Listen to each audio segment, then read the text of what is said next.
بسم اللہ الرحمن الرحیم۔ آج ہم شروع کریں گے کلاس 4 کا چیپٹر نمبر 5، میٹر اینڈ اٹس اسٹیٹس، یعنی مادہ اور اس کی حالتیں۔ سب سے پہلے ڈیفینیشن دیکھتے ہیں میٹر کی۔ Matter anything that has weight and takes up space, ہر وہ چیز جو وزن رکھتی ہو اور جگہ گھیرتی ہو اسے ہم مادہ کہتے ہیں۔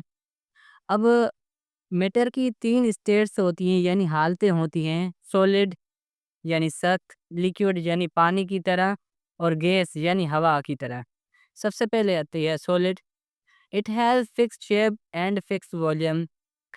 اب جو سولڈ چیز ہوتی ہے یا مادہ کہیں اسے ایک فکس شیپ ہوتا ہے، مقرر شیپ بھی ہوتا ہے اور اسے مقرر مقدار بھی ہوتا ہے۔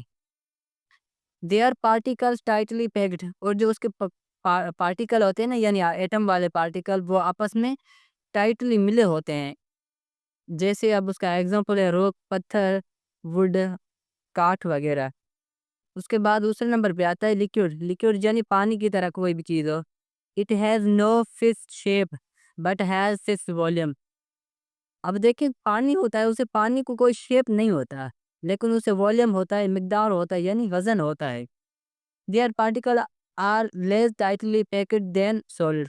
اس کے جو پارٹیکل ہوتے ہیں نا یہ سولڈ کے حساب سے کم ٹائٹ ہوتے ہیں، یعنی سولڈ والے سخت ہوتے ہیں، زیادہ آپس میں ملے ہوتے ہیں ٹائٹلی، اور یہ سولڈ کے حساب سے کم ہوتے ہیں۔ اس کا ایگزامپل ایک تو واٹر ہے، دوسرا ملک، تیسرا جوس، یعنی جو بھی لیکوڈ پانی کی طرح چیزیں ہوتی ہیں یہ سب لیکوڈ میں آ جاتی ہیں۔ اس کے بعد تیسرے نمبر پہ ہے gas. It has no fixed shape. Gas کو نہ تو شیپ ہے اینڈ نو فکسڈ والیوم، نہ ہی اسے کوئی مقدار ہے، والیوم ہے، ٹھیک ہے۔ گیس کا کیا ہے، نہ فکس شیپ ہو، نہ اس کی کوئی مقرر کوئی شیپ ہو، نہ اس کا کوئی مقرر والیوم ہو، اسے گیس کہتے ہیں۔ Their particles are far and move freely. اس کے جو پارٹیکل ہوتے ہیں ایک دوسرے سے جدا ہوتے ہیں اور آزادی سے موومنٹ کرتے ہیں، یعنی آزاد ہوتے ہیں، فری ہوتے ہیں۔ اس کا ایگزامپل ہے ایئر یعنی ہوا، آکسیجن، کاربن، یہ ساری کیا ہیں، گیسیں ہیں، ٹھیک ہے۔ یہ تینوں تھے لیکوڈ، سولڈ اور گیس، یہ اسٹیٹ سی میٹر کی، اور یہ میٹر کی ڈیفینیشن دی۔